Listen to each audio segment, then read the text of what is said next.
Un candidat emblématique des 12 coups de midi, TF1, a accordé une interview à nos confrères de Voici. L'occasion de se confier sur l'ambiance entre les plus grands maîtres de midi. La suite après la publicité depuis 2010, Jean-Luc Reichmann est aux commandes des 12 coups de midi, sur TF1. Il en a ainsi vu passer des candidats sur le plateau du jeu télévisé. Et certains se retrouvent parfois dans des émissions spéciales. L'ambiance est-elle au beau fixe entre les maîtres de midi? Le numéro 1, Bruno Ourcade, a répondu à cette question à l'occasion d'une interview pour Voici. Il a été révélé au grand public en janvier 2021. Le candidat surnommé Fifou Dingo est à ce jour le plus grand maître de midi de l'histoire du jeu grâce à ses 252 participations et ses 1 026 107 € de gains. Une place très convoitée à laquelle Emilien pourrait bien accéder prochainement.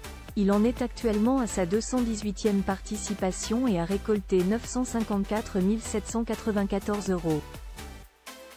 Si Bruno Ourcade ne se dit pas en concurrence avec les autres participants, Voici a souhaité savoir s'il en était de même pour tous.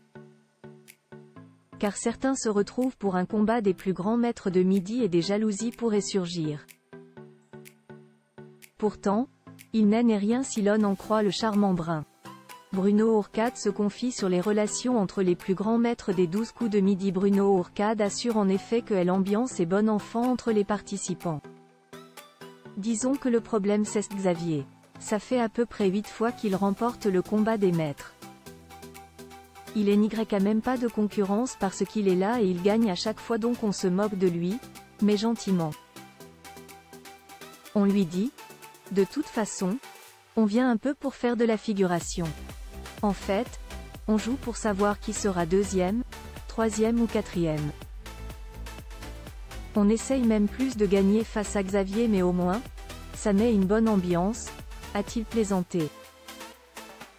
Il l'assure donc, il n'y a pas de côté malsain ou de compétition. Les candidats se retrouvent d'ailleurs chaque année, en mai, pour les 12 cousinades. On fait un week-end tous ensemble en Normandie, où on se retrouve tous. Ce sont vraiment des amis, a-t-il poursuivi.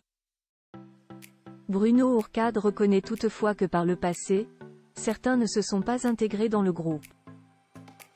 Mais jamais pour des raisons négatives. C'est juste parce que géographiquement, ils sont très loin ou parce que ça n'a pas matché, comme dans la vie, comme avec des collègues. On ne matche pas avec tout le monde. Mais en tout cas, il n'y a jamais eu d'embrouille ou de tension entre nous, a-t-il conclu.